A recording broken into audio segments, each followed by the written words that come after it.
Hello दोस्तों, कैसे हैं आप सब। उम्मीद करते हैं कि ठीक ही होंगे। अर्धनारीश्वर चैप्टर हम लोग जो है क्लास 12 का जो चौथा चैप्टर अर्धनारीश्वर पढ़ रहे थे, वो जो है कि खत्म हो गया और आप लोग जो है वीडियो देख लिए होंगे। तो आज जो है वैसे और इसका जो लेखक है रामधारी सिंह दिनकर, उसके बारे में भी जो है एक वीडियो अपलोड कर दिए थे, वो भी उम्मीद करते हैं कि आप लोग देख ही लिए होंगे। तो ये चैप्टर से जो संभावित ऑब्जेक्टिव बन सकता है, जो कि एग्जाम में पूछा जाता है ना, तो वो मेरे साथ जो है ना आप लोग भी थोड़ा सा टेस्ट लगाइएगा और हम आपको उत्तर भी बताते चलेंगे। जो भी संभावित ऑब्जेक्टिव इस चैप्टर से बन पाएगा वो सारा जो है इस बोर्ड में हम अभी लिखे हुए हैं, है ना। तो स्टार्ट करते हैं। पहला नंबर में है अर्धनारीश्वर का कल्पित रूप, है ना। अर्धनारीश्वर जो है किसका कल्पित रूप है।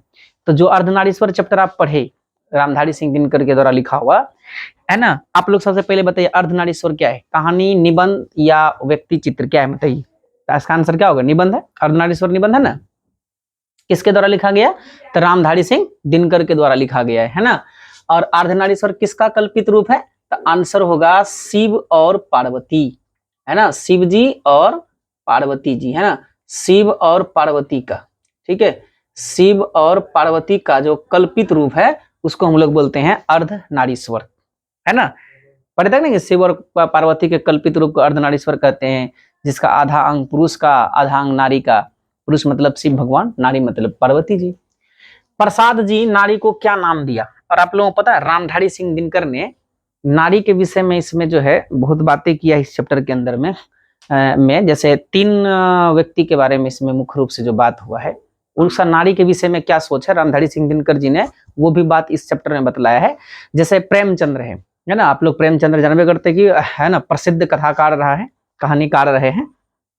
तो प्रेमचंद्र जी ने नारी के विषय में क्या कहा था कि पुरुष जब नारी का गुण लेता है तो वह देवता बन जाता है। मतलब पुरुष अगर नारी का गुण लेगा तो वह देवता बन जाएगा। और जब नारी जब नर का गुण लेता है, मतलब स्त्री जब पुरुष का गुण सीखेगी तो वह राक्षसी हो जाएगी। बताइए, ये तो नारी का एक तरह से अपमान जैसा ही बात है। पता नहीं किस संदर्भ में बोला होगा, वो बोले होंगे। तो ये जो है प्रेमचंद्र जी का सोच था। और उसके बाद ये जो प्रसाद जी है, इन्होंने नारी को क्या नाम दिया था, इन्होंने नारी को नाम दिया था ईरा। ये आप थोड़ा ध्यान रखिएगा, इन्होंने नाम दिया था ईरा। ईरा वह नारी हुआ जो पुरुष का गुण सीखती है। तो कहने का मतलब कहीं ना कहीं नारी पर ही टीका टिप्पणी है। और प्रसाद जी भी चाहते हैं कि नारी को नर के कर्म क्षेत्र से अलग रखें। इसके अलावा रविन्द्रनाथ टैगोर के बारे में जानते हैं, उसने क्या कहा था कि नारी की सार्थकता है उसको आकर्षक दिखने में। किसने, और नारी जो है कर्म कीर्ति वीर बल और शिक्षा दीक्षा लेकर क्या करेगी। ये रविन्द्रनाथ टैगोर का कहना ये वाला बात था, 6 नंबर वाला। तो इस तरह से जो है रामधारी सिंह दिनकर, आप लोग को भी ये थोड़ा ठीक नहीं लगा होगा, तो इस तरह से रामधारी सिंह दिनकर जी भी जो है इन तीनों का नारी के विषय में जो भाव है उससे वो असंतुष्ट थे। ये बात तो चैप्टर में पढ़े ना अपने लोग, बस वही है। तो प्रसाद जी नारी को क्या नाम दिए, तो प्रसाद जी नारी को ईरा नाम दिए। अर्धनारीश्वर निबंध कब प्रकाशित हुआ, ये याद रखिएगा ना। ये जो अर्धनारीश्वर जो निबंध है रामधारी सिंह दिनकर का, ये कब प्रकाशित हुआ, आप लोगों को याद होगा, पढ़ाए थे रामधारी सिंह दिनकर जी का परिचय में, याद है। तो कब प्रकाशित हुआ आप लोग बताइए, 1952 में। याद रखिएगा कब प्रकाशित हुआ था अर्धनारीश्वर निबंध, तो 1952 में, है ना। ये अर्धनारीश्वर, ऐसे बहुत सारा रचना है रामधारी सिंह दिनकर का, है ना। उसमें से एक अर्धनारीश्वर है, ये जो निबंध है ये 1952 में प्रकाशित हुआ।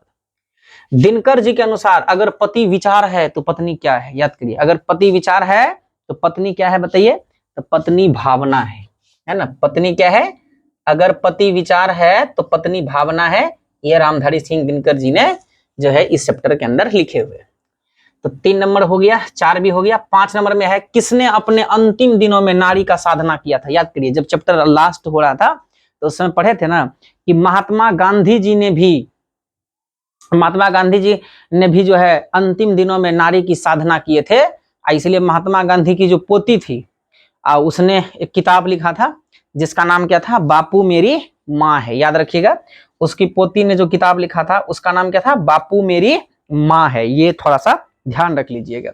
तो किसने अपने अंतिम दिनों में नारी की साधना किया था, तो आंसर होगा गांधी जी, है ना। यह जगह थोड़ा कम है तो मैं सिर्फ गांधी जी लिख देता हूं, ठीक है। महात्मा गांधी जी, ठीक है, ये गांधी जी। किसने कहा कि नारी कर्म कीर्ति वीर बल और शिक्षा दीक्षा लेकर क्या करेगी, नारी की सार्थकता तो केवल आकर्षक होने में है, ये कहना था रविंद्रनाथ टैगोर, है ना, रविंद्रनाथ टैगोर। जब जब रविंद्रनाथ टैगोर का बात आता होगा तो आप लोगों को जो है ना राष्ट्रगान याद आता होगा, है ना, पढ़े होंगे, इसी के द्वारा लिखा गया है जन गण मन। और जो है रविंद्रनाथ टैगोर को पता है ये रामधारी सिंह दिनकर है, इसको राष्ट्र कवि का दर्जा मिला है। राम और जो है ये जो है क्या नाम है इनका, रविंद्रनाथ टैगोर, है ना, इसको जो है ना विश्व कवि का दर्जा मिला है। ये आप थोड़ा याद रखिएगा कि विश्व कवि का दर्जा किसको मिला है, तो विश्व कवि का दर्जा जो है ये मिला है रविंद्रनाथ टैगोर को। नारी की पराधीनता कब स्टार्ट हुआ, ये अगला प्रश्न, नारी की पराधीनता कब स्टार्ट हुआ, है ना, बताइए नारी की पराधीनता कब स्टार्ट हुआ। पहले जो है आदिकाल में क्या था कि नर और नारी दोनों मिलजुल करके काम करते थे, है ना, और यानी जब आहार जुटाने के लिए जाते थे तो साथ में मिल करके जाते थे और हमेशा साथ चलते थे। लेकिन अभी क्या है, नारी जो है वो घर के चार दीवारी के अंदर, और उसके बाद पुरुष जो है उसका कर्म क्षेत्र थोड़ा बड़ा हो गया है, वो बाहर का, उसको बहुत आजादी भी है यार। तो ये नारी की पराधीनता कब प्रारंभ हुआ था, तो याद रखिएगा जब कृषि का आविष्कार हुआ, ये ध्यान रखिएगा, है ना, जब क्या हो गया, कृषि का आविष्कार हुआ, है ना, जब कृषि का आविष्कार हुआ तो नारी रहने लगी घर में और नर जो है बाहर का काम देखने लगा, है ना। तो ये आप याद रखिएगा कि नारी पराधीनता कब शुरू हुआ था, जब कृषि का आविष्कार हुआ था। नर नारी पूर्ण रूप से क्या है, बोलिए, नर नारी पूर्ण रूप से क्या है, तो नर नारी पूर्ण रूप से समान है। जो नर का कर्म क्षेत्र है वो नारी का भी कर्म क्षेत्र होना चाहिए, है ना। तो जो है नर नारी जो है ये पूर्ण रूप से समान है, ये आप थोड़ा सा ध्यान रखिएगा, नर नारी पूर्ण रूप से समान है। जैसा कहा गया ना कि नर जो है नारी के बगैर अधूरा है और नारी जो है वह नर के बगैर अधूरा, यानी दोनों एक दूसरे का पूरक है और दोनों अलग अलग है तो अधूरा है। तो ये जो है नर नारी जो है पूर्ण रूप से समान है। सभ्यता का पहला सोपान क्या था, है ना, पहला सोपान क्या था, पहली सीढ़ी, सोपान सीढ़ी, तो ये था आपका क्या, कृषि, है ना, ये आंसर याद रखिएगा कि कृषि था। चैप्टर में पढ़े थे ना कि सभ्यता का पहला सोपान में ही बहुत भारी कीमत वसूल लिया गया, मतलब नारी की पराधीनता हो गई, है ना, वहीं से शुरुआत। तो सभ्यता का पहला सोपान क्या था, तो आंसर होगा कृषि।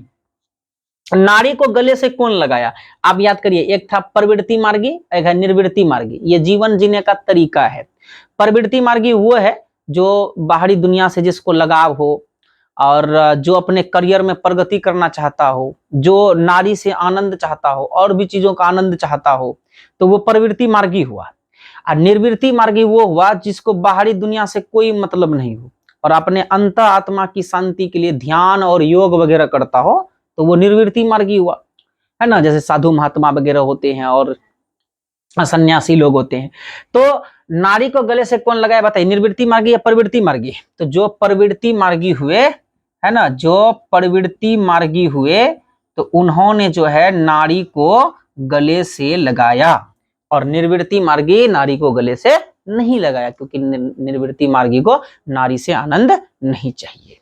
ठीक है। नारी को अहेरिन किसने कहा था, याद करिए, नारी को अहेरिन किसने कहा था। इस चैप्टर में तो नारी को अहेरिन किसने कहा था, तो याद होगा कि नारी को अहेरिन और नर को अहेर एक व्यक्ति था, उसका नाम क्या था, बर्नार्ड शॉ, है ना। बर्नार्ड शॉ जो है इसने कहा था नारी को अहेरिन, कि नारी जो है ना वो शिकार करने वाली है, अब पुरुष जो है वो अहेर है, मतलब पुरुष शिकार है। बताइए, पुरुष शिकार है और नारी शिकार करने वाली है, मतलब नारी जो है पुरुष का शिकार कर लेती है। बताइए, ये भी एक तरह से कहीं ना कहीं अवहेलना वाली बात है नारी के लिए। तो ये जो नारी को अहेरिन किसने कहा था, तो याद रखिएगा कि नारी को अहेरिन जो है बर्नार्ड शॉ ने कहा था। दिनकर जी के अनुसार आखेट का मतलब, ये आखेट का मतलब होता है शिकार करना ही। तो ये जो मुख्यतः किनका स्वभाव है, ये तो स्वभाव जो है ना खास करके नारी का नहीं, ये तो नर का स्वभाव है ना, ये तो जो है किसका स्वभाव है, तो ये पुरुष का स्वभाव है आखेट करना, शिकार करना। लेकिन बर्नार्ड शॉ ने क्या कहा है कि ये नारी का स्वभाव है। ठीक है, दिनकर के अनुसार है कि ये मुख्य रूप से तो पुरुष का स्वभाव है। नर और नारी एक ही द्रव्य की ढली दो प्रतिमाएं हैं, तो जब एक ही द्रव्य की ढली दो प्रतिमाएं हैं तो दोनों को समान होना चाहिए, दोनों को समान अधिकार होना चाहिए, सब कुछ होना चाहिए। तो ये एग्जाम में पूछा हुआ भी प्रश्न है बेटा प्रीवियस ईयर का, कि नर और नारी एक ही द्रव्य की ढली दो प्रतिमा है, यह पंक्ति किस शीर्षक पाठ की है।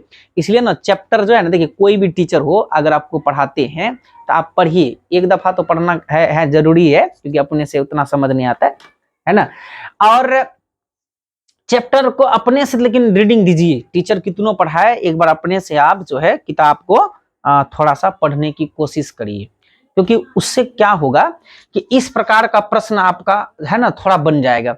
ये देखिए ना, नर और नारी एक ही द्रव्य की ढली दो प्रतिमाएं हैं, अब पूछ दिया कि यह पंक्ति किस शीर्षक पाठ की है, तो जब आप किताब पढ़िएगा तो ये सब चीजें ज्यादा बेहतर आपको है ना आंसर में समझ आएगा, मतलब एग्जाम में। तो ये कौन से पंक्ति किस शीर्षक पाठ की है, तो ये आंसर याद रखना है, ये अर्धनारीश्वर शीर्षक पाठ की है। बताइए अर्धनारीश्वर क्या है, फटाफट बताइए।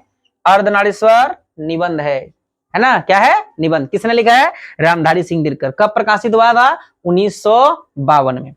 बुद्ध और महावीर ने नारी को कौन सा अधिकार दिया, याद करिए। बुद्ध भगवान ने भी नारी को भिक्षुणी होने का अधिकार दिया था, और महावीर ने भी नारी को भिक्षुणी होने का अधिकार दिया था। बुद्ध भगवान का धर्म तो बौद्ध धर्म से है, और महावीर का जो संबंध है वो जैन धर्म से है।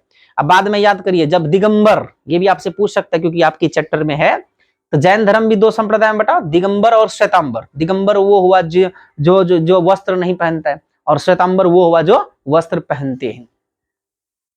तो लेकिन जब महावीर ने महिला नारी को भिक्षुणी होने का अधिकार दिया, लेकिन जब ये दिगंबर संप्रदाय आया तो उसके बाद जो है क्या कह दिया कि नारी जीवन में जो है संन्यास लेकर के कोई फायदा नहीं है, उसको मुक्ति मिल ही नहीं सकता है। ये सारी बातें पढ़ाए थे चैप्टर के अंदर।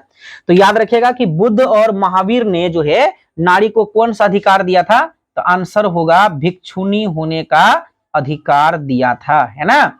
भिक्षुणी होने का अधिकार दिया था, एक तरह से सन्यासी है ना होता है।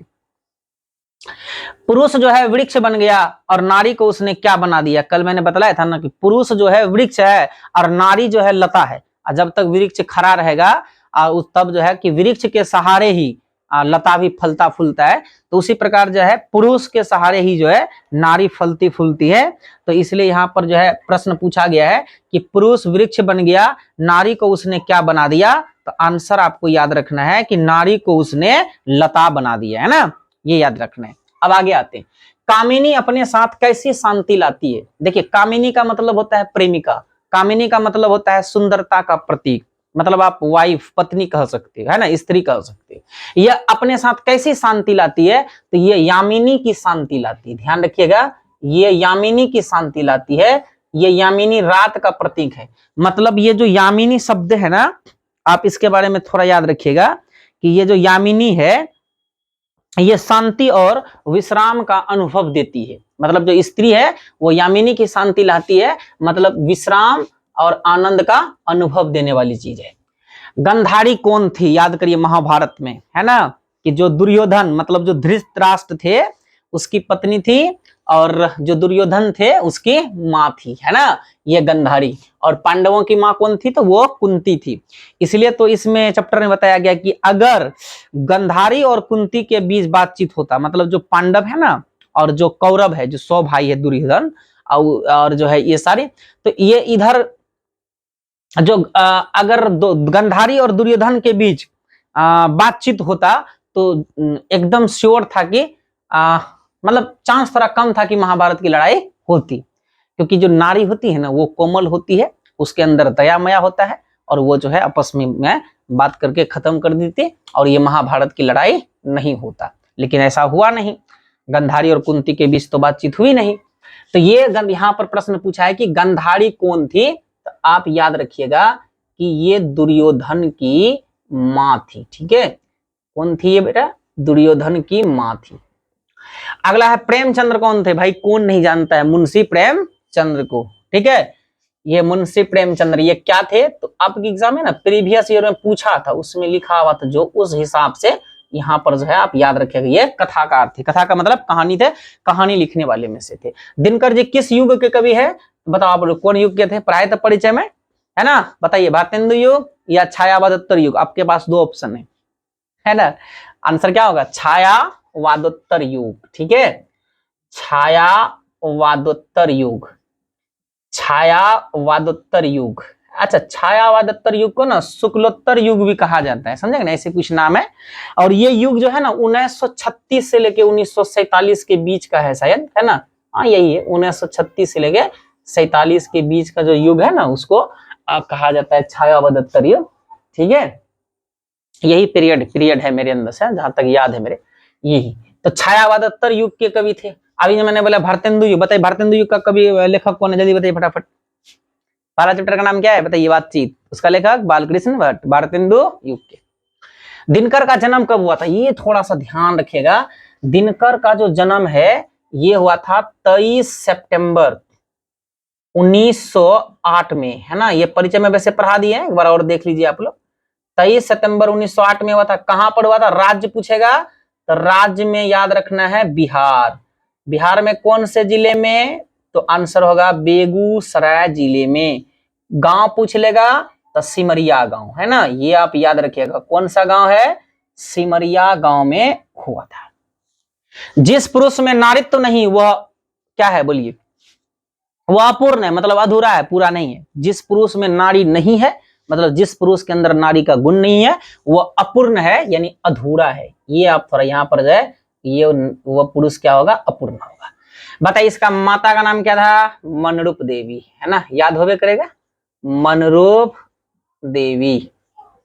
और पिता का नाम क्या है, रवि सिंह, है ना, बोलिए पिता का नाम रवि सिंह। पत्नी का नाम आप लोग बताइए, है ना। मैट्रिक कब किए थे, मैट्रिक किए थे 1928 में मकामा रेलवे घाट हाई स्कूल से इन्होंने 1928 में मैट्रिक किए।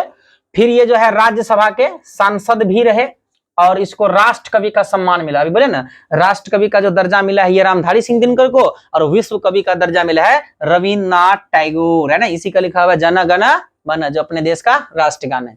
अब ये दो ऑब्जेक्टिव बड़ा इंपॉर्टेंट है रामधारी सिंह दिनकर का, क्योंकि दोनों पर देखिए, ये साहित्य अकादमी पुरस्कार कौन सी रचना पर मिला है, इसको बताइए। साहित्य अकादमी पुरस्कार इनको मिला था संस्कृति के 4 अध्याय पर, है ना। संस्कृति के 4 अध्याय जो इनका रचना है उन पर जो है इनको कौन सा पुरस्कार मिला, तो इनको मिला है उन पर, है ना, साहित्य अकादमी पुरस्कार। 100 से साहित्य, 100 से संस्कृति।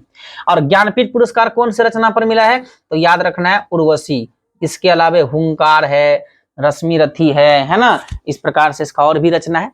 दिनकर की पहली कविता कौन थी, है ना, दिनकर की पहली कविता कब प्रकाशित हुआ था बताइए। पहली कविता, ये देखिए प्रश्न पर थोड़ा ध्यान दीजिएगा, यहाँ पहली कविता कब आया, तो 1985 में पहली कविता छपा था।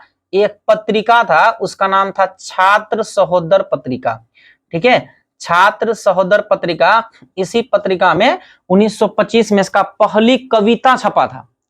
और लेकिन पहली कविता पुस्तक कौन है, तो आंसर याद रखिएगा प्रणभंग, ठीक है, ये इसका आंसर होगा प्रणभंग। ये कब प्रकाशित हुआ था, जिस समय इनका उम्र 21 वर्ष का था, है ना, उस समय जो है ये प्रणभंग कविता प्रकाशित हुआ था। किस रचनाकार की पंक्ति है, किस रचनाकार की पंक्ति है, ध्यान दीजिए क्या पूछा हुआ है। नारी स्वप्न है, नारी सुगंध है, नारी पुरुष की बाह पर झूलती हुई जूही की माला है, ये किस चैप्टर का है, ये नहीं पूछा है, ये पूछा है किस रचनाकार की पंक्ति है। तो ये अर्धनारीश्वर चैप्टर का है और उसका रचनाकार रामधारी सिंह दिनकर है, तो इसका आंसर क्या होगा, दिनकर जी हो जाएगा ना। इस पर भी थोड़ा सा ध्यान दीजिएगा, इसका आंसर दिनकर जी होगा। अर्धनारीश्वर पाठ के अनुसार कौन वृंत बन गया, वृंत का मतलब होता है डाली, कौन डाली बन गया, और नारी को उसने कली मान लिया।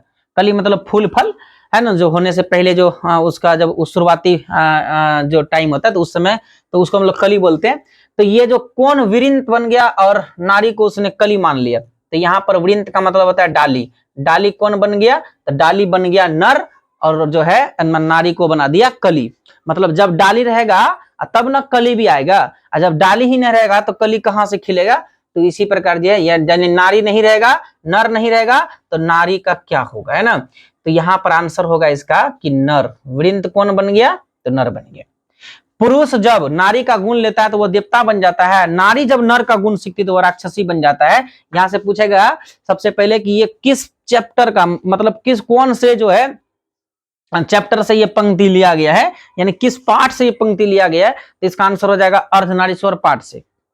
अब पूछेगा कि ये पंक्ति जिससे लिया गया उसका रचनाकार कौन है, रामधारी सिंह दिनकर। लेकिन पूछेगा ये कथन किसका है, तो आंसर याद रखना, ये कथन अगर पूछेगा किसका है तो ये कथन हो जाएगा प्रेमचंद्र जी का, है ना। ये कथन किसका है, प्रेमचंद्र जी का है। उन्होंने कहा था कि पुरुष जब नारी का गुण लेता है तो वह देवता बन जाता है, और नारी जब नर का गुण लेता है तो वह राक्षसी हो जाती है। नारी तो हमहु करी तब न किया विचार, जब जानी तब परिहारी नारी महाविकार, है ना। कि जब हमें ज्ञान नहीं था तो हम नारी कर लिए, और जब हमको ज्ञान हुआ तो हम महाविकार समझ करके जो है, बुरा समझ के मैंने नारी का त्याग कर दिया। ये किसका कथन है, ये है कबीर दास का, है ना, कबीर दास का ये दोहा है, नारी तो हमहु करी तब न किया विचार।